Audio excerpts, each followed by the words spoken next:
Avant de commencer, abonnez-vous à la chaîne et activez la cloche des notifications pour ne rien rater des prochaines.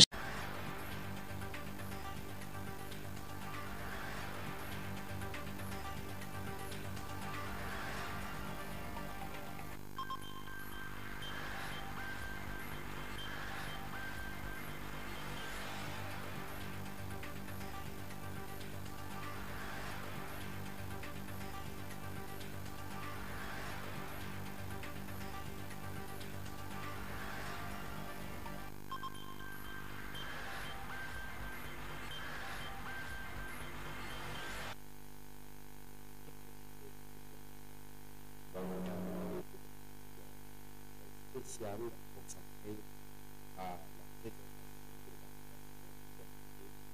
Depuis plus de 40 ans, c'était un objectif que notre gouvernement a signé sous la direction du président de la République, évidemment Félix-Antoine Tshisekedi Tshilombo. Vous tous, vous avez vu le 30 juin dernier, le président de la République récupérer sa carte d'identité. C'était évidemment le premier Congolais à le faire. Et depuis le temps, il y a eu beaucoup d'attentes. Moi-même, je me suis vu prise à partie plusieurs fois. On m'a rappelé ce qui avait été dit un jour ici, que la carte serait disponible. Et depuis le temps, beaucoup de choses ont été faites parce qu'il fallait préparer cette opération qui nous permettra de savoir finalement combien de millions Congolais sommes-nous. Et aujourd'hui, nous sommes fiers de venir devant toute la nation et à travers vous les médias, de présenter cette carte d'identité. Moi qui vous parle ce matin, j'ai eu le privilège d'être un peu parmi le premier qui en sont bénéficiaires. Ma carte, je l'ai.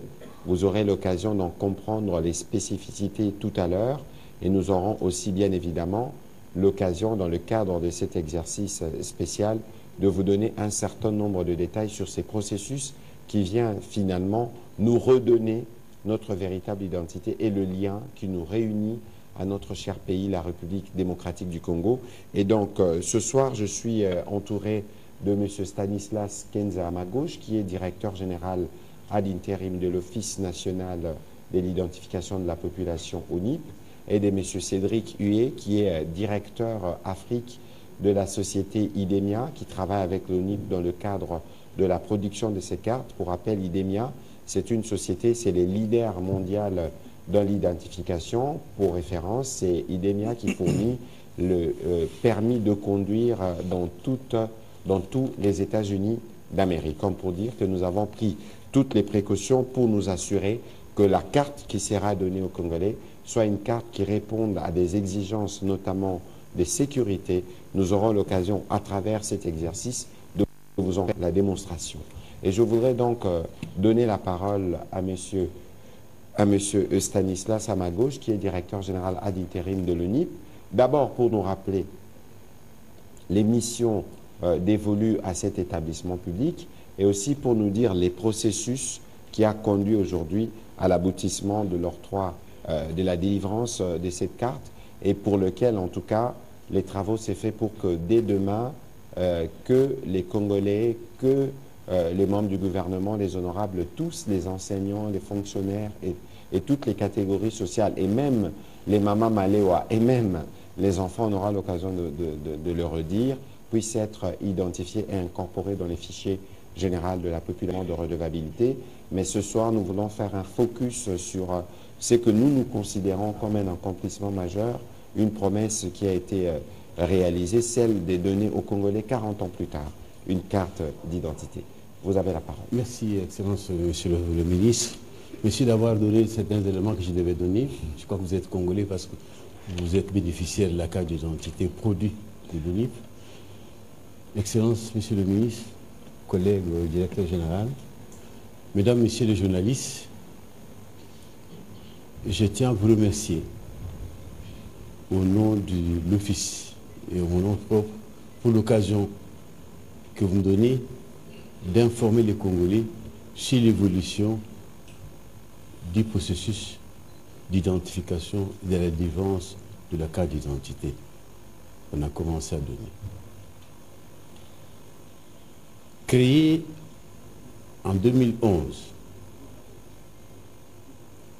l'Office national d'identification de la population a effectivement commencé son travail en 2014. Et à ce jour, nous pouvons vous dire que nous avons fait un pas, mais avant d'arriver à ce pas-là, je sais vous donner des missions dévolues à l'office d'identification, qui sont nombreuses, mais dont les principales sont l'identification systématique effective de la population, la constitution des fichiers et l'entretien de ces fichiers-là, la population, et enfin, la délivrance de la carte d'identité, action à laquelle nous sommes en train d'assister. La dernière carte, vous le savez, peut-être que vous ne le savez pas, vous avez quel âge, je ne sais pas moi, date de 1984, qu'on a appelé Maya Pondo. Alors, pour arriver à cette action que nous sommes en train de faire aujourd'hui, il a fallu qu'un homme, j'ai cité le président de la République, Félix Antoine Tshisekedi, donne sa vision sur l'identité du Congolais, décide en ce que les Congolais aient une carte. C'est en ce moment-là que l'office a mis toutes les batteries en marche pour arriver à approcher un partenaire qui se trouve à la droite du ministre. Il s'agit de Idemia Afritel,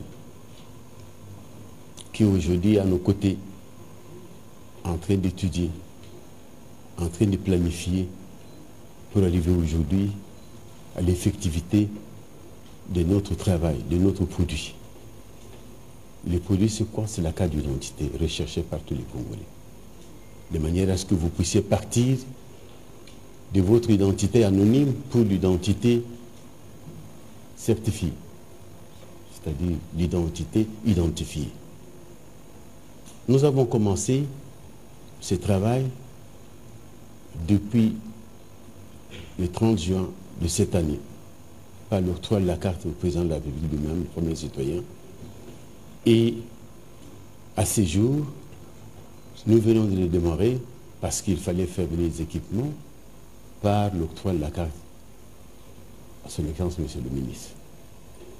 La suite va suivre demain avec l'identification des masses et l'identification des personnalités ciblées dont l'identité est réfutable. Voilà en quelques mots ce que nous sommes en train de faire. Voilà en quelques mots ce que nous devons faire. Et votre tour viendra pour que vous puissiez passer à cette action et arriver à votre produit, le produit que nous attendons tous, la carte d'identité nationale. Voilà, Excellence. Voilà, merci pour vos mots introductifs. On va se tourner du côté de M. Cédric Huet. Vous êtes directeur Afrique d'Idemia, vous êtes leader mondial dans les secteurs de l'identification. Je rappelle que vous gérez par exemple la plus grosse base de données privée dans le monde avec plus d'1 milliard de noms. Alors, on voudrait brièvement que vous puissiez nous dire ce que vous faites en République démocratique du Congo, évidemment, avant de nous présenter la carte, ses spécificités techniques, pour que les Congolais comprennent que, par exemple, la technologie qui est utilisée dans cette carte est une technologie qui est utilisée pour la première fois mondialement.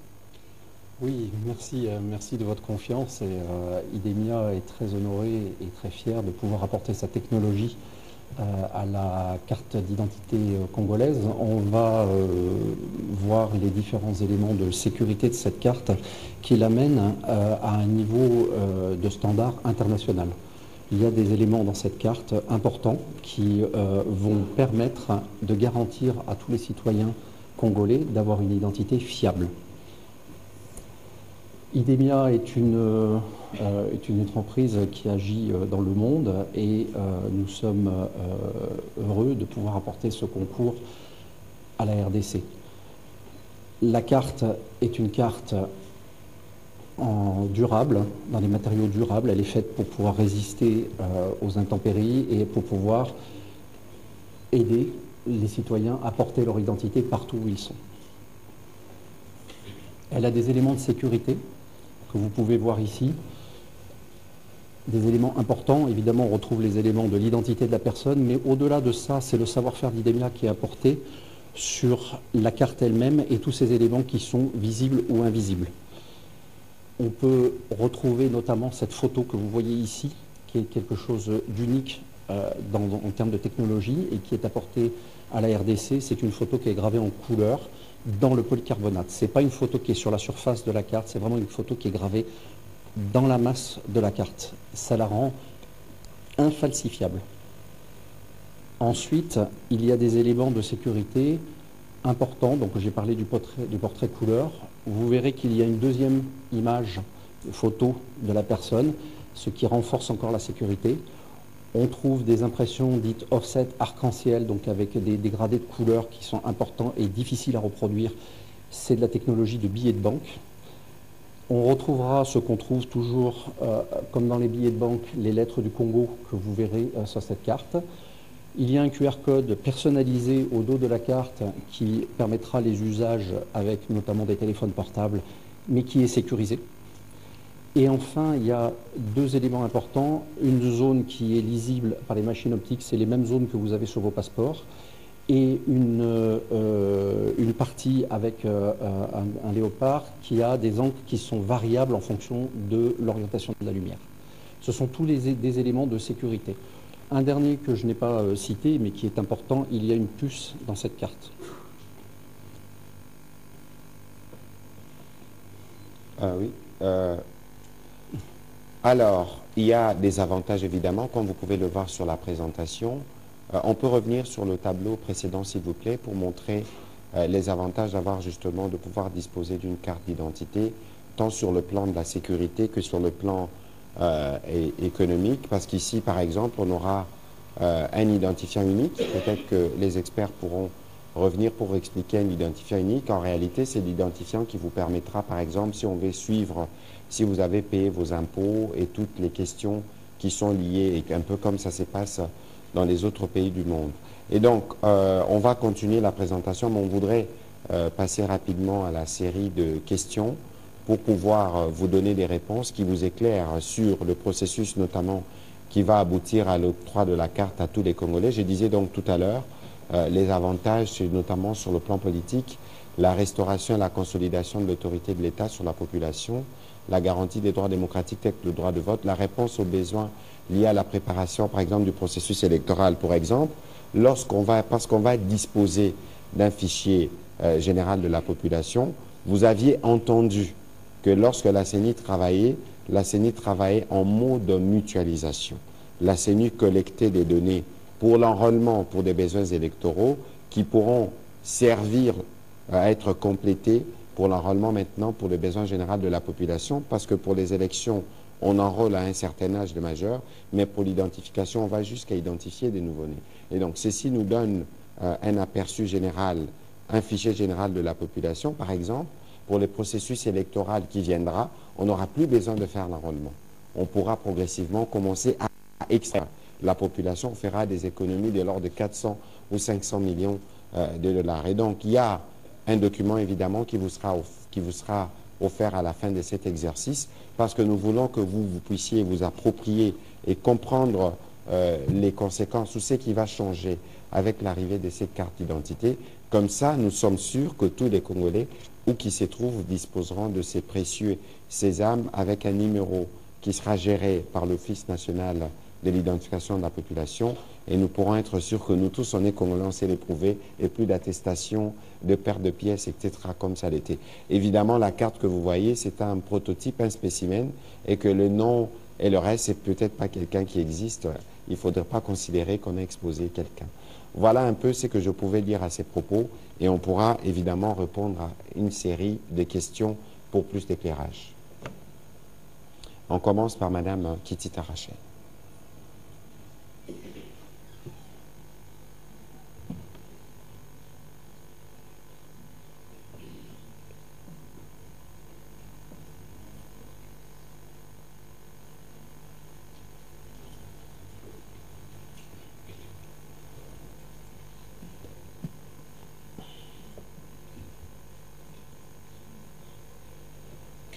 Merci beaucoup, Monsieur le Ministre, pour la parole. Je commence par la question de l'identification nationale. C'est vrai, on a suivi les explications, mais moi j'aimerais savoir, tout projet est délimité dans le temps. vous commencez effectivement quand et vous comptez terminer quand l'opération d'enrôlement et d'enregistrement, d'identification des Congolais à travers la République? Et puis, à combien vous évaluez ces opérations d'identification des Congolais? Pour le cas pratique, quelqu'un qui nous suit à Aru, par exemple, qui entend parler de l'identification, de quelles pièces, par exemple, il faudra se munir pour se faire identifier? Quelle est le processus des étapes à suivre pour obtenir sa carte d'identification? Une question d'actualité au porte-parole du gouvernement. Aujourd'hui, vendredi 15 décembre, est né à Nairobi un mouvement politico-militaire dirigé désormais par l'ancien président de la Commission électorale nationale indépendante, dans la salle aux côtés de Bertrand Bissimois du M23. Monsieur le porte-parole du gouvernement, vous avez suivi. Quelle est votre réaction à ce sujet? Écoutez, j'aurai l'occasion de répondre à cette question qui, de mon point de vue, n'est pas plus importante que la matière que nous vous présentons ce soir. Ayez vos apaisements. D'ici la fin de cet exercice, j'y reviendrai pour être sûr qu'on y répond une fois pour toutes. Je sais qu'il y a d'autres confrères qui voudront réagir, mais nous pourrons y revenir. Monsieur le directeur général, comment ça va se passer donc pour disposer de la carte? Moi, j'ai rempli, évidemment, il y a un formulaire, vous remplissez, vous donnez vos données, mais je souhaite que vous puissiez expliquer le process pour que tous les Congolais les comprennent. Excellence, Monsieur le ministre, merci. Le processus est simple. L'identification, les Congolais se présentent devant l'agent avec sa carte d'électeur nécessairement, parce que nous vivons le processus de la situation de pyramide renversée, parce que c'est le NIP qui devait identifier la population pour arriver à donner le fichier de majeur, une partie du fichier électoral, qu'est-ce que je disais, devait identifier les Congolais pour qu'ensuite ils puissent donner une partie de ce fichier-là, constitué de majeurs, à la CENI. Aujourd'hui, ça n'a pas été le cas, peut-être à cause des moyens.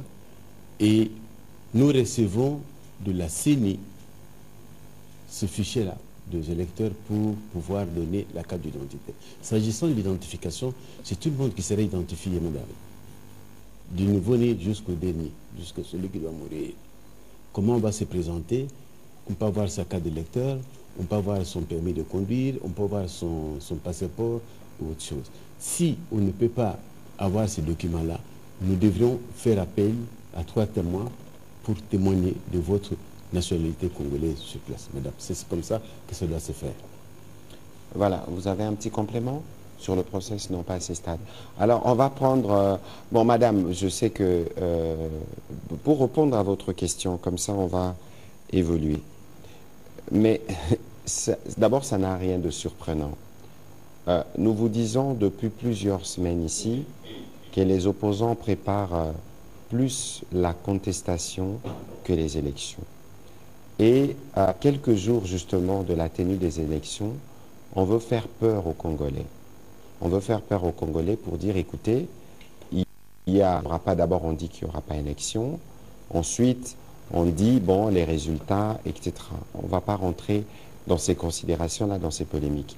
Mais il y a quand même quelques éléments d'observation que cet exercice rappelle. Ici, M. Corneille Nangaa, je n'aime pas parler des individus, mais je crois qu'il devrait avoir honte. Honte parce que lui, il a été à la tête de la Commission électorale nationale indépendante. C'est l'institution qui est chargée justement de travailler pour consolider la démocratie. On peut ne pas être d'accord lorsqu'on pense que son successeur fait peut-être mieux que soi. On peut être critique sur le travail qui est fait, mais de là, on voit des déclarations tapageuses, mais de là à franchir les caps d'un mouvement armé, c'est de ne finalement rien comprendre justement de la démocratie que lui, il était censé, ou qu'il est censé, lui, défendre. On ne va pas lui faire son débat, il sait de quoi il parle. Mais vous savez, Madame Rachel, on a vu de mouvements rebelles politico-militaires se créer ici. Ces mouvements politico-militaires ne se créent pas dans un hôtel 5 étoiles dans une capitale étrangère qui n'est pas frontalière de la RDC. Il aurait été plus vaillant, parce qu'on en voit, on en entend derrière les écrans pour des besoins de buzz, on fait des déclarations, Et on pense pouvoir faire peur aux Congolais pour les dissuader de ne pas aller voter, ou parce qu'ils savent que je ne voudrais pas politiser les briefings de ce soir. Vous-même, vous voyez la campagne, comment elle se déroule. On peut présager de ce que seront les résultats. Et donc, c'est une forme, à mon avis, je ne dirais pas de lâcheté, mais écoutez, il aurait été peut-être plus vaillant alors en disant, à partir de tel coin, je fais ces déclarations. Bon, on va continuer. Et c'est tellement grave ce qui s'est passé que nous ici, nous vous disions qu'ils sont ensemble contre la République.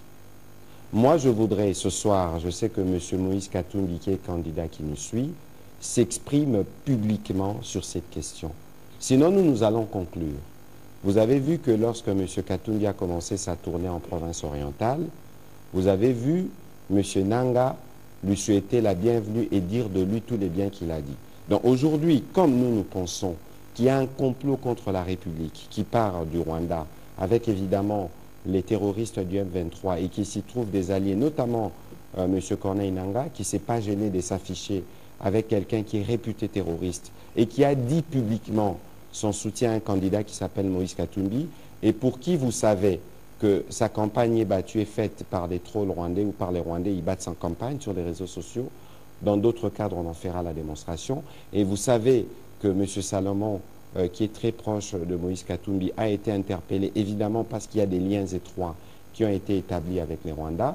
Il y a un besoin, parce que nous considérons, je considère que M. Moïse Katumbi est un démocrate, il y a un besoin pour lui de se désolidariser publiquement de la démarche qu'a commencé M. Corneille Nanga, même s'il n'a pas cité ses alliés, mais on peut présager, au regard de faits que je viens de relever ici, qui travaillent en synergie. Si ce n'est pas le cas, il faut qu'ils les disent publiquement. Auquel cas, nous allons considérer qu'ils sont effectivement ensemble contre la République. Vous pouvez ne pas être d'accord avec le processus. Le processus peut avoir des irrégularités, mais vous ne pouvez pas penser créer un mouvement politico-militaire. Militaire signifie encore tuer des Congolais. Est-ce que les Congolais ne sont pas déjà assez morts pour que quelqu'un qui était censé, lui, être, ou qui a été à un moment donné au cœur d'un exercice démocratique d'une commission électorale, puisse être celui qui veut la mort des Congolais? Parce que lorsque vous dites politico-militaire, ça veut dire que vous devenez rebelle, ça veut dire sûrement que peut-être demain il sera incorporé dans les rangs du M23, ça veut dire qu'ils sont responsables, il deviendra de ces faits responsable de massacres qui sont commis sur les populations. Est-ce que de cette manière-là, qu'on peut jouer un rôle de régulation ou de sauveur, parce qu'on pense peut-être on s'est réinvesti de pouvoir surnaturel pour venir sauver les Congolais qui seraient dans une forme d'enfer, entre guillemets, passez mon expression. Et donc, je pense que c'est un comportement antipatriotique, et je pense aussi que tous ceux qui se disent démocrates, en commençant par Moïse Katumbi et tous les autres candidats et autres personnalités politiques, doivent dénoncer publiquement, parce qu'il est hors des questions de faire couler les sangs de Congolais pour penser pouvoir arriver au pouvoir. Et d'ailleurs, je pense que cet acte aura des conséquences. Aura des conséquences parce que le Kenya, par exemple, nous doit des explications. Comment un pays avec lequel nous travaillons, avec lesquels nous sommes dans des processus qui doivent permettre le retour de la paix dans l'Est, peut accueillir des activités subversives?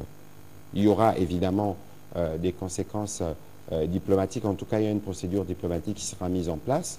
Peut-être que les VPM étant en campagne, mais sur le principe, le Kenya doit nous expliquer ce qui se passe. Et puis, dans les mêmes registres, vous avez vu que nous avons obtenu un cessez-le-feu. Un cessez-le-feu il y a quelques jours, et vous pouvez vérifier des nouvelles du front, nous apprenons qu'il y a un cessez-le-feu qui a été prolongé de 2 semaines. Et donc, nous sommes en train de régler le problème qui fait qu'il y a 1 million de Congolais qui sont déplacés, qui font qu'il y a 1 million de Congolais qui ne seront pas en mesure de voter. Nous voulons régler les problèmes au prix de plusieurs sacrifices. Et voilà quelqu'un qui s'est dit patriote, qui aime le Congo, penser pouvoir, par les armes, par la mort, par des massacres de Congolais, penser pouvoir revenir au pouvoir ou réoccuper de postes et des responsabilités. C'est antipatriotique, je le répète, et j'espère que j'ai été assez clair sur les sujets. On peut revenir pour parler de la carte. On va prendre la prochaine question avec Jacques Waïkan. Vous dites? Je crois que c'est une durée indéterminée, parce que jusqu'à ce que tous les Congolais pourront être identifiés. C'est un exercice permanent, l'identification, parce que peut-être que je vous le souhaite, peut-être que demain, vous pouvez avoir un nouveau-né, on aura besoin de l'identifier. Et donc, le fichier général doit être maladie. L'identification est une action pérenne, c'est une opération pérenne. C'est une opération. Notre ville le feront tant que le NIP sera là. À tout moment, nous le ferons dans vos villages, dans vos secteurs, dans vos territoires, pour remonter jusque dans vos villes. Donc, nous n'aurons plus besoin, d'ici une année, de fichiers qui sera fait par la CENI, choses comme ça. C'est le NIP qui s'en occupera. Donc, voilà. On va prendre la question de M. Waikani.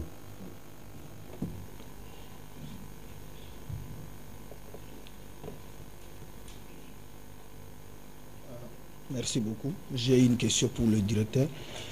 Dans d'autres pays, le ministre a dit que vous êtes le leader, même aux États-Unis. Dans d'autres pays, je sais par exemple, avec les données de la carte d'identité qui est effectivement biométrique, on a plus, le ministère de l'Intérieur synchronise aussi avec tout ce qui a trait avec le passeport, permis de conduire. Comment ça va se passer la synchronisation chez nous ici? Parce qu'on connaît très bien comment ça se passe. Chaque entité avec ses propres données. C'est le début, bien sûr, mais d'abord, comment ça va se passer? Est-ce que c'est la même chose avec votre carte? Par exemple, avec le ministère des Affaires étrangères, où on a les données automatiquement de chacun, parce que la carte d'identité, c'est le premier document. Comment ça va se passer? Bon, merci de votre question. C'est une très bonne question. C'est un système, derrière la carte d'identité, il y a un système. Ce système, il est mis en place et il se construira au fur et à mesure. On ne va pas tout réaliser en un jour. On ne va pas connecter tous les systèmes entre eux en un jour. Par contre, la garantie que nous, on apporte en tant qu'IDEMIA, c'est que c'est un système qui est connectable, qui a toutes les interfaces pour pouvoir le connecter aux autres systèmes. Après, la responsabilité ou le désir de le connecter, c'est la responsabilité de l'État congolais. Nous, on apporte la technologie pour ça. Et on vous garantit que ça sera faisable. Après, c'est une question de volonté. Alors, peut-être que vous pouvez nous expliquer ce que c'est un identifiant unique. Parce que finalement, quand on parle de passeport, quand on parle de permis de conduire, quand on parle de carte d'identité, il s'agit d'un même individu. Comment cela se remet en place? Parce que nous-mêmes aussi, comme gouvernement, nous avons justement cet objectif d'avoir un numéro par Congolais. L'identifiant unique, au-delà d'être un numéro unique, il doit être rattaché à une personne physique unique. Les systèmes que nous allons déployer derrière la carte d'identité, c'est un système biométrique qui va permettre de garantir cette unicité. Tout numéro unique sera rattaché à une personne physique. Demain, une des premières applications, effectivement, de la carte d'identité et du fichier général de la population sera par exemple la possibilité d'obtenir un passeport sans que cette identité soit discutable. Aujourd'hui, quand vous prenez un passeport, on va vous poser encore beaucoup de questions, vous devez amener beaucoup de documents. Demain, cette démarche sera simplifiée. Évidemment, dans un but ultime, les systèmes seront connectés. Mais déjà, le premier bénéfice d'avoir cette identité et ce numéro unique, ça sera l'obtention plus facile et plus directe d'un passeport, puisque vous n'aurez pas à amener beaucoup de documents d'identité comme vous le faites aujourd'hui. J'espère que j'ai répondu à votre question. On va prendre la question de M. Patrick Lacoué.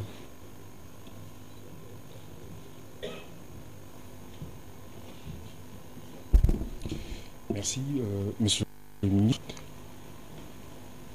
Dans la composition graphique de cette carte d'identité, on peut savoir le niveau de collaboration que vous avez eu, l'ONIP, avec d'autres cellules de l'État, telles que la cellule interministérielle de l'image de marque du pays et l'Agence de développement du numérique. Et aussi, une deuxième question,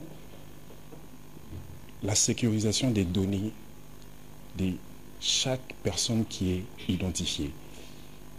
Est-ce que vous pouvez nous donner les assurances à ce sujet? Puisque le Congo, on peut l'avouer, n'est pas très développé en termes technologiques et informatiques, comme les États-Unis. Donc, on est toujours face à des piratages. Quelle est la sécurité? Quelle est l'assurance de sécurité qu'il y a dans la gestion de ces données personnelles? Et aussi une dernière au directeur général, où le Congolais doit se rendre pour avoir sa carte d'identité. Où le Congolais doit-il se rendre pour avoir sa carte d'identité? Alors, je ne suis pas sûr d'avoir bien capté votre première question, mais ici, vous avez parlé du degré de collaboration avec les structures... En fait, je peux répondre si vous oui, me permettez. C'est que dans la composition de cette carte, il y a des éléments graphiques. Vous avez présenté ici les léopards, les armoiries, tout ça, les armoiries. Je veux savoir quel est le niveau de collaboration, l'intervention, s'il y a eu lieu des autres structures de l'État telles que l'Agence de développement numérique et la cellule interministérielle sur l'image de marque, puisqu'il y a eu une résolution dans un des conseils de ministres à ce sujet. Je ne suis pas sûr qu'il y a eu des résolutions de conseil de ministres à ce sujet. Peut-être que si le directeur a des éléments supplémentaires, il pourrait l'accorder. Mais ici, dans la carte d'identité, le souci principal, c'est de relever l'identité du pays. Vous avez vu qu'il y a le drapeau, vous avez vu qu'il y a le totem national, les léopards, et qui sont en fait des éléments que nous avons utilisés dans le cadre du travail que nous avons fait dans les cadres justement de la charte graphique du gouvernement. Évidemment qu'il y aura sûrement il y a des interactions avec le ministère du numérique, parce qu'il ne faut pas oublier que le NIP travaille sous la direction du ministre de l'Intérieur et que tout ceci, c'est lui le véritable patron du secteur et de ce qui se fera. Donc, il y a évidemment un besoin de collaboration avec des services, notamment de sécurité, parce qu'il s'agit ici d'identifier les populations. Peut-être que si vous avez un élément complémentaire, vous pouvez le dire, mais surtout, il faut nous indiquer comment les Congolais vont faire, où les Congolais doivent se diriger pour commencer à obtenir leur carte d'identité. Vous avez bien répondu en ce qui concerne sa première question en rapport avec la collaboration des autres services, avec les autres services de l'État. Nous avons collaboré avec le ministère du numérique. Nous sommes arrivés à la signature d'un accord, d'un protocole d'accord qui nous a permis de parler aujourd'hui du identifiant unique ou du numéro unique que nous pouvons avoir. S'agissant de l'endroit, quelle est la question qu'il a posée? Oui, où est-ce que les Congolais peuvent se rendre à partir de demain, par exemple, c'est de Kinshasa? À partir de demain, la minorité composée de certaines personnalités politiques, des artistes et autres, dont l'identité est réfutable, connue, parce que quand on parle du ministre Mouyaya, il n'y en a pas deux. Mais lorsqu'on parle d'un certain Kahemba ou choses comme ça, il se pose un doute. Donc celles-là devront se présenter, je ne dis pas de personnalités dont on venait de parler, vont se présenter dans un des locaux du ministère de l'Intérieur demain pour être identifié, en même temps pour recevoir sa carte plus tard. Et dans l'entretemps, il continuera à se faire l'identification de masse du côté du palais du peuple. Voilà, pour demain. Le reste, lorsque nous allons commencer sur l'ensemble de la ville, vous allez constater l'emplacement de postes au niveau des communes, au niveau du quartier, où vous pourrez vous rendre pour être identifié et recevoir votre récépissé, qu'on peut appeler aussi reçu. Et plus tard, recevoir votre carte. Et donc, ça veut dire qu'il y aura... parce qu'au départ, lorsque vous dites des personnes dont l'identité ne peut être refutée, ça veut dire que, bon, Patrick Mouyaya, on le connaît, il est seul au Congo. Ouais. On parle de ces postulats-là. Non, ben, il n'est pas seul, mais il est connu. Il est connu. Il a une identité dont on ne peut pas se douter. C'est bon, cela. Ensuite, alors, pour les autres, il y a un... Pour les autres, il y a un processus qui va continuer. Et on le fera à Kinshasa, l'identification. À tout moment que vous êtes identifié, on vous remet votre récépissé en attendant. Donc, ce qui va se passer, c'est que le NIP va installer des centres. Oui. On discutait hier, je sais le principe, en tout cas, c'est au niveau du ministère de l'Intérieur. Oui. On disait, par exemple, qu'on devait installer un site à l'Unikin pour permettre aux étudiants et aux personnes qui sont là de se faire. Donc, il y a toute une série d'opérations qui vont suivre celle qui a commencé aujourd'hui. Évidemment, on commence, on dit, les ministres, les membres du gouvernement, c'est la catégorie, encore que tous les ministres ne sont pas disponibles parce qu'en campagne électorale, mais il y a des professeurs et d'autres catégories qui seront identifiés de demain et qui pourront disposer de leur carte, suivant évidemment un process, parce qu'il y a des formulaires qu'il faut remplir, il faut donner des éléments. Moi, j'ai quand même été... j'ai trouvé que c'était quand même un peu difficile de trouver les références de ma grand-mère, disons, de la grand-mère de ma mère. Ouais, je crois qu'il y a, il y a des données comme celle-là, mais c'est des données qui permettront justement à l'ONIP d'avoir tous les éléments nécessaires lorsqu'il s'agit d'identifier un Congolais. Alors, il y avait des questions notamment sur les aspects sécuritaires. C'est vous, oui, les spécialistes, comment vous pouvez y répondre? Cette question est extrêmement importante et je vous remercie de l'avoir posée parce que c'est une question qui touche à la confiance. On l'a dit en préambule, IDEMIA, c'est une entreprise leader mondial de l'identité. On a 135 projets d'identité dans le monde, il y en a 80 actifs à l'heure actuelle. Ces gouvernements nous font confiance. Et ils nous font confiance pour une raison qui est fondamentale. C'est que justement, nous protégeons les données à caractère personnel. Moi, je vous garantis qu'il n'y a pas une donnée d'identité aujourd'hui d'un Congolais ou de n'importe quel pays chez IDEMIA. La donnée qu'on collecte, enfin que l'ONIP va collecter ici, c'est une donnée qui appartient aux Congolais et qui reste sur le territoire congolais. Nous, on apporte la technologie pour garantir et certifier et sécuriser tout ça. Le système qui est derrière la carte, au-delà des caractéristiques de sécurité que je vous ai présentées tout à l'heure de la carte qui servent à protéger le document lui-même, l'identité de la personne et s'assurer que le document n'est pas falsifié, il y a le système qui est derrière, qui est le fichier général de la population et qui va être installé progressivement dans le pays et qui va grandir progressivement avec les opérations de l'ONIP. Ce système est un système hautement sécurisé avec plusieurs couches de niveau de sécurité. Je ne vais pas vous faire un cours sur l'IT ici, mais il y a ce qu'on appelle des pare-feux dans tous les sens et il y en a plusieurs niveaux de sécurité. Et c'est aussi un système dont l'accès est contrôlé. Pas n'importe qui ne peut accéder à ce système. Je ne parle même pas d'un accès logique, je parle même d'un accès physique. Pas n'importe qui ne pourra accéder au serveur. Ce ne sont que des personnes qui sont dûment certifiées, authentifiées et dont l'identité d'ailleurs sera bien contrôlée. C'est extrêmement important parce que c'est votre donnée. Ça appartient au peuple congolais et effectivement c'est notre devoir, nous, IDEMIA, de vous amener ces services de sécurité, ces solutions de sécurité pour protéger ces données. Donc il n'y a pas de données en clair, il n'y a jamais de données qui circulent en clair et il n'y a jamais de données qui circulent sur Internet. Ce sont des systèmes qui sont protégés. Pour répondre à une question que vous pourriez vous poser, si on doit faire la maintenance de ce système, ce seront évidemment des niveaux de maintenance. Il y a différents niveaux de maintenance et nos ingénieurs ne peuvent pas accéder aux données.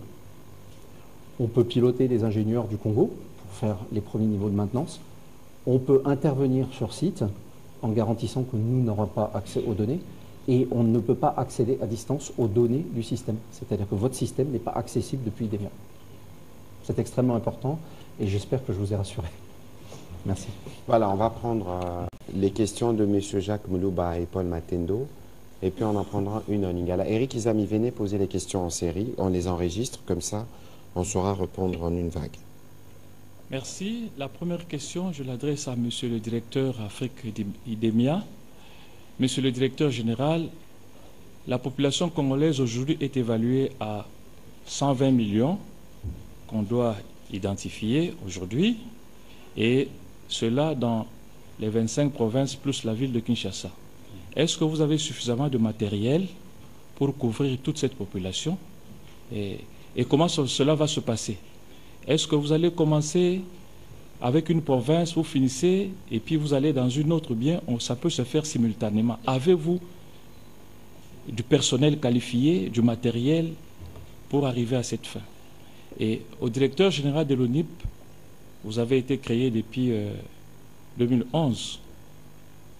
Mais est-ce qu'au niveau du ministère du Plan, il y a une cellule qui s'occupe du recensement de la population, n'est-ce pas?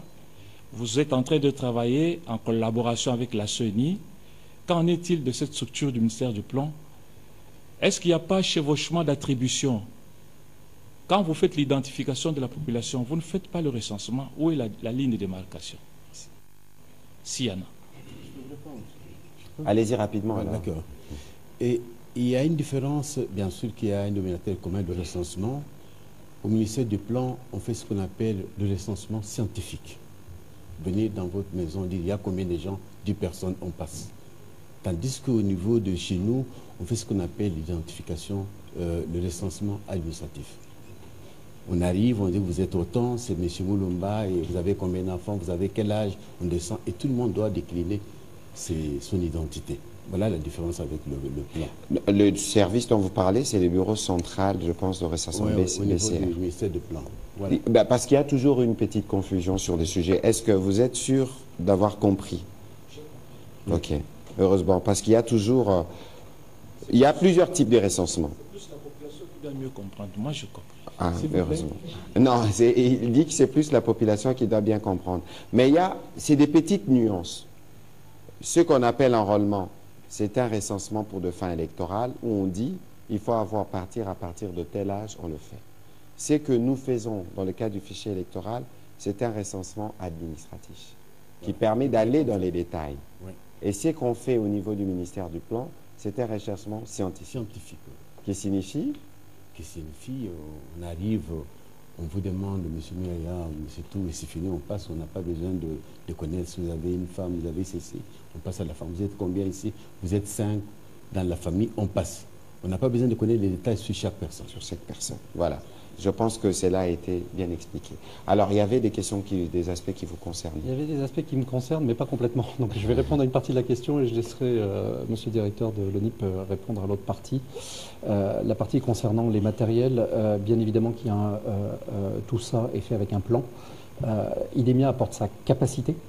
Nous apportons les matériels et la capacité. Nous avons la capacité d'apporter tous ces matériels. Après, il y a un plan stratégique de comment on adresse le pays. Et ça, c'est la responsabilité et c'est le plan du directeur de l'ONIP.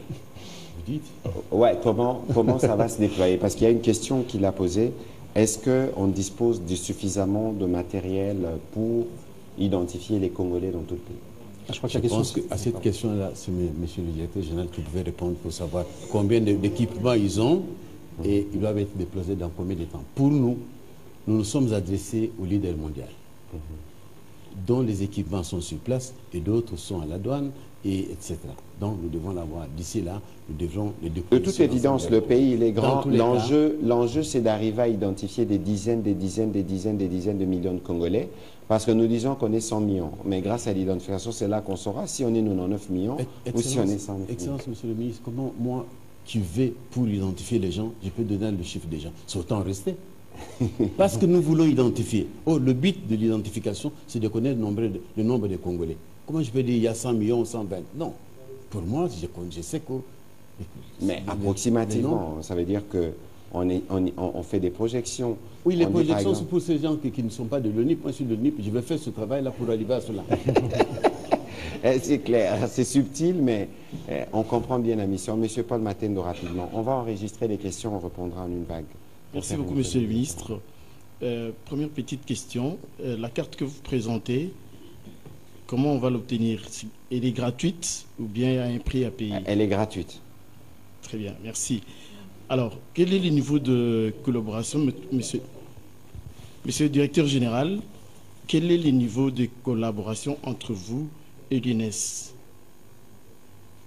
Mais nous faisons tous partie de la mutualisation. Le dénominateur commun avec l'INES, c'est le recensement. Mais plus loin, je parlais de recensement administratif, recensement scientifique. Mais nous sommes ensemble avec l'INES, avec la CENI et tout ce que vous voulez là. Il y a des informations que nous passons entre nous pour pouvoir avancer. Sinon, nous ne serons pas à cette étape d'identification et de la carte que votre ministre venait d'avoir.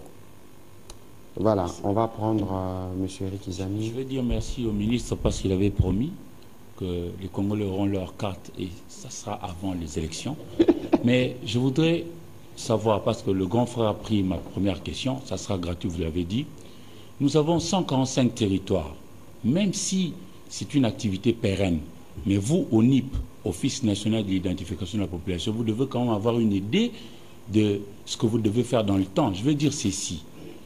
Nous avons 145 territoires. Quand pensez-vous avoir toutes les antennes au NIP auprès de qui la population pourra aller avoir des informations? Merci beaucoup pour m'avoir aidé parce que je suis aux côtés du ministre qui siège au gouvernement. Du gouvernement, nous attendons des moyens pour déployer le NIP à l'intérieur. Voilà tout ce que je peux vous dire. Alors, s'il y a des moyens aujourd'hui, je crois que l'excellence a l'habitude de m'étouffer. S'il y a des moyens aujourd'hui, nous arrivons à Kikwit, nous arrivons à Kisangani et partout ailleurs. C'est l'intention depuis que nous sommes en place. Sur le principe, écoutez, tout à l'heure, on vous a parlé de la mutualisation. Je vous donne un exemple. À ma connaissance, le NIP n'est pas encore démembré dans les provinces. Mais la CENI l'est. La CENI l'est. Oui. Autant il peut y avoir des interactions sur ce qui concerne le fichier, par exemple, des électeurs par la CENI, qui peut être complété ou qui peut servir de base pour le travail de l'identification générale de la population, autant on peut recourir aux moyens de la CENI, notamment les démembrements, parce que la CENI a des antennes à travers le pays. Parce que, comme il l'a dit tout à l'heure, c'est une activité qui sera pérenne. Elle commence demain, on ne peut pas vous dire qu'elle se terminera dans 6 mois, parce que ça ne se terminera jamais en réalité, parce qu'il y aura toujours de nouveaux-nés, c'est quelque chose qui est très évolutif. Mais ici, dans la phase de lancement, il y a évidemment les processus qui concernent Kinshasa. Il faut regarder les dispositifs qui sont en cours, ou les capacités, peut-être que c'est la question qu'il faut poser. Quelle est la capacité d'IDEMIA aujourd'hui dans cette première phase? Combien peut-être de Congolais pourront être identifiés? Et c'est un exercice qui peut prendre 3 mois, 4 mois, 5 mois, 6 mois, en fonction des matériels disponibles, en fonction de contraintes. Parce qu'il y a par exemple de sollicitations, d'avions, etc. Mais tout ceci, c'est des choses qui pourront trouver des réponses. Mais ici, vous l'avez rappelé, c'était un engagement qui avait été pris. C'était un engagement qui a pris du temps, parce que depuis le mois de juin jusqu'au mois de décembre, les 6 mois ont été mis à profit. Moi, aujourd'hui, j'ai été accueilli dans les locaux de l'ONIP, entre autres, pour faire ce qui a été fait. J'ai vu les dispositifs. J'ai vu des experts, une grosse équipe d'IDEMIA qui est sur place et qui travaille assidûment avec les amis de l'ONIP pour être sûr que dès que le processus est lancé, il est lancé de manière irréversible. Et donc, dès que c'est lancé aujourd'hui, c'est un processus qui va continuer. Romain Soumoula, rapidement, parce qu'on va terminer. Il n'y a pas un journaliste pour poser une question à Lingala. Il est en campagne électorale. J'espère qu'il n'est pas candidat. Merci, Excellence. De tout ce qui a été dit, le volet formation n'a pas été évoqué. Formation. Formation. Les agents qui doivent assurer justement cette identification. Est-ce que l'ONIP a prévu un temps de formation de son personnel qui sera sur le terrain? Je prends l'exemple de la CENI. La CENI a son personnel. Vous avez posé la question, je vais vous répondre. J'ai dit que la formation a commencé aujourd'hui. Elle continue. Qui sont retenus pour la formation? Nos agents à nous de l'ONIP sont formés. Ils ont commencé la formation aujourd'hui. Nous allons, dès lors que nous allons aussi recruter, nous allons aussi former. Nous, les journalistes du briefing, nous aurons nos cartes quand? Vous aurez la carte quand vous serez identifié. Vous aurez votre carte. On vous donne votre reçu. Vous attendez plus tard, lorsqu'on va vérifier votre identité. Est-ce que vous êtes angolais? Est-ce que vous n'êtes pas? Le temps que nous pouvons prendre une semaine, 2 semaines, juste pour vérifier si vous n'êtes pas. Vous êtes différent du ministre Mouya. Parce que moi, je pensais que ce soir ici, on pouvait déjà... Vous me donnez quand même le temps de vous répondre. Je dis que vous êtes là. Combien êtes-vous, journaliste? Je vous reconnais pas le visage quand je vous vois à la télévision. L'autre que je vois avec des barrettes, là, je le vis ici. Il est là. Souvent, le matin, quand je me réveille, je vois là, il fait l'émission de panier, de café et tout ça. Je le regarde, mais je le vois aujourd'hui. Je vois la grande dame qui est là, qui est passée. Elle est une bombe pour tout le monde, je sais. Oui. Au sens des questions, évidemment. Au sens des questions, oui. Au sens des questions, madame. Je vous apprécie beaucoup. On parle de madame Rachel. Madame. Alors, vous ne serez pas formé tant que vous ne serez pas membre de l'ONIP. Mais venez, si vous quittez, vous démissionnez, vous venez à l'ONIP. Écoutez, de toute façon, vous allez être formé. C'est pourquoi nous faisons cet exercice. Parce qu'il faut de la pédagogie. Parce qu'évidemment, c'est comme lorsque vous voulez vous faire enrôler. On vous dit, pour ceux qui ne disposent pas de carte, vous devez amener 5 personnes qui attestent que vous appelez effectivement tel. C'est des exercices qui sont similaires et qui peuvent se gérer au cas par cas. Si vous avez par exemple la carte, comme vous aviez eu 70 ans il y a quelques mois, la carte verte de l'époque et qu'on estime que c'est une carte qui peut servir de référence pour vous identifier, par exemple, ou la carte des lecteurs, etc. Ici, ce qu'il faut retenir, c'est que le dispositif pour l'identification est prêt et l'exercice va commencer. Ça va se faire de manière pérenne. Évidemment, ça doit s'accompagner de la formation parce qu'il doit y avoir, et je souhaiterais peut-être que M. Huet nous dise quelque chose, c'est ce qui est prévu, parce que c'est une technologie qui est la vôtre, peut-être qu'il y a ce qu'on appelle faire des technologies ou je ne sais pas à quel degré ni comment dans notre bon jargon industriel, on appelle ça une courbe d'apprentissage. Courbe d'apprentissage. Ouais, et voilà. donc c'est prévu dans le... Oui, il y a dans le plan qu'on discute avec l'ONIP, il y a cette courbe d'apprentissage. Tout système et toute nouveauté prend du temps à être approprié. Le plan, c'est que les Congolais puissent s'approprier ce système. Donc oui, il y aura de la formation à tous des agents, mais aussi des gens qui vont opérer le système. Voilà. Voilà, parce que le système, il est complexe. Il faut avoir un data center de base de données, parce qu'il faut les gérer, il faut les sécuriser. Alors, je crois que nous allons terminer cet exercice, mais je voudrais rappeler ce que j'ai dit en liminaire en Lingala, pour Nabato Bazolanda Biso, et Zalaka promesse Mokonzambo Kasalaka, Bomonaka le 30 juin, Mokonzambo Kazwaka carte d'identité naye, les longues penazu carte d'identité nanga partir à lobby. Suivant ma disposition, copé ça m'a niveau ministère intérieur, ba Congolais nyon sobaroki ko se présente.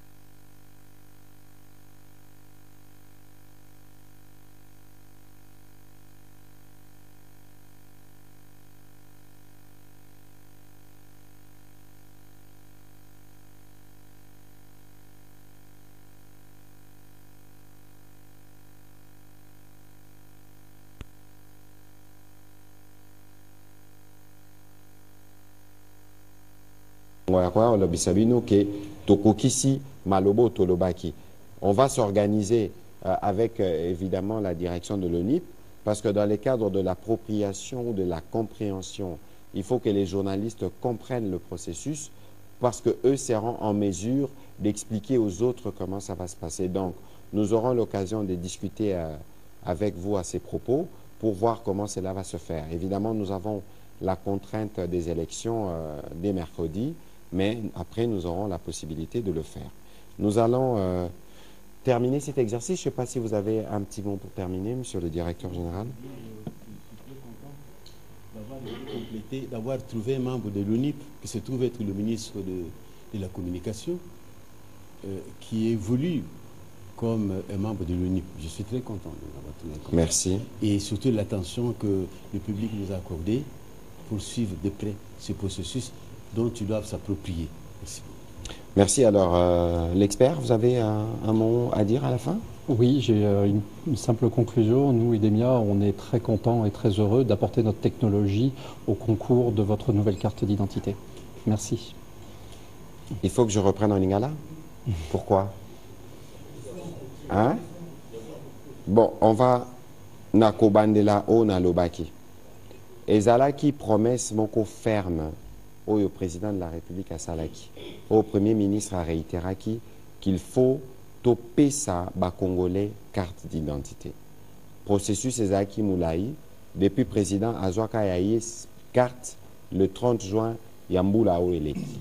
Batu balekaki na ba réseaux sociaux ba kritikaki biso mingi balobi ah bopesika mokonzi ba Congolais ba kozwa carte na bango mu kolonini. Musale ezalaki ko salama na niveau il y a office nabiso de l'identification de la population tobengara ONIP na partenaire na bango IDEMIA o aza leader mondial na makambo etali ba carte po bango nde basala ka ba permis moto tobengara ba permis de conduire na États-Unis d'Amérique mobimba yango biso na tawana bazaki komi lengela parce qu'il faut komema ma machine, il faut ko sala ba formation ou ko sala ke l'herbe ko banda processus pour processus ya identification la robande ko silate. Ba Congolais tobotaka tous les jours. Ata ba bébé otozobota. Il faut ba bébé wana baza la paix en mesure à la identifier. Madame Rachel Alobi, yépe ceux qui a zui ningisa ya robota mana mususu a na possibilité pe ya roya ko identifier. Et là kisike Musala Oyo, président de la République à Lobaki. L'herbiso tolobara président Fachi Fondation, lelo to créer to sali fondation ko sala ke Congolais à s'identifier comme Congolais. Depuis tokola tozaka na ba attestation de perte de pièces, ba pièces oya mususu tikala kozala nangote. Kasi ya turoyo to komi na carte d'identité, to kozala na fichier général de la population. Et kozala lisute ba enrôlement de tout le monde araba enrôlement salamina senior ils ont coûté cher parce qu'à partir il y a fichier wana to koki ko banda kolongo la ba o ba koki si 18 ans parce que kozala neti moyen moko pona ko contrôler évolution à population. bao bazokufa bazobima, bao bazobotama bazokota. Donc oyo eza fondation ya motuya oyo président de la République na gouvernement abiso ba warrior to makambo etali identification. Ministère et intérieur ekopé sa ba communication nenge processus ekobanda ko salema pona ba congolais nyonso bisika nyonso bazali bazwa ya bango pe carte. Je rappelle pour terminer que la carte ici a été conçue avec toutes les normes de sécurité modernes. Qualité irréprochable, je pourrais vous le donner pour le toucher. Sécurité maximale, fiabilité garantie, moderne selon les normes internationales et compatible aux nouvelles technologies. Yasuka, la carte ESA, il y a Ofele. Okofute la yango mbongote. La carte, elle est gratuite et c'est sur décision du président de la République. Les coûts liés à la production sera pris en charge par le gouvernement. Wanabatu, il faut pas comprendre, on a Kimia. Je vais terminer cet exercice, Madame Rachel, parce que c'est vous qui m'avez posé la question en début. Il ne faut pas que les Congolais aient peur d'aucune manière. Tous ceux qui vont s'aventurer à perturber l'ordre public retrouveront en face de l'État. On ne peut pas intimider les Congolais, comme disaient certains, à la veille des élections. Vous avez suivi, la campagne électorale se déroule dans la sérénité. Nous étions ici, on disait de certains candidats qui seraient exclus. Mais vous avez vu que tous ceux qui ont été candidats ont été retenus, ont été confirmés par la Cour. Vous avez vu aussi que pendant 3 semaines, et bien plus aujourd'hui, que la campagne électorale s'est déroulée dans la sérénité. Ceux qui devaient voyager ont voyagé. Ceux qui devaient aller à tel endroit, s'y sont rendus. Il y a des gens qui prédisaient la violence, qui pensaient qu'on aura un processus électoral où les Congolais vont se dégérer. Vous avez vu, en dehors du drame que nous avons connu à Mbanzangungu après le passage du président de la République, évidemment le drame de Kindu aussi, on n'a pas eu autant de morts que certains laboratoires auraient prédit. Autant nous avons été dans cet esprit patriotique durant cette campagne électorale, autant nous invitons tous les Congolais à la date du 20 fixée par la CENI pour que nous allions voter dans la sérénité. N'ayez aucune peur qu'on ne vous intimide pas. La seule structure qui est habilitée à proclamer les résultats, c'est la Commission électorale nationale indépendante. Nous tous, nous allons participer au vote. Ceux qui vont gagner, gagneront. Ceux qui vont perdre, perdront. Mais nous considérons que c'est les Congolais qui vont gagner parce que notre démocratie sera consolidée. Il y aura un 21 décembre, il y aura un 22 décembre, il y aura un 23 décembre, il y aura la Noël et les Congo doivent continuer. Nous savons qu'il y a des laboratoires qui pensent pouvoir perturber le déroulement du processus. Il y a des laboratoires qui veulent contester les résultats avant même la tenue des élections. Nous, comme gouvernement, nous allons nous assurer que la volonté du peuple congolais est respectée, que l'ordre public est maintenu et que personne ne viendra gâcher le rendez-vous électoral pour lequel nous travaillons depuis des années. Je ne vous donnerai pas des consignes de vote, ce n'est pas les lieux, mais vous tous, vous savez que vous devez faire le choix qui nous permettra de faire évoluer notre pays. Je vous remercie.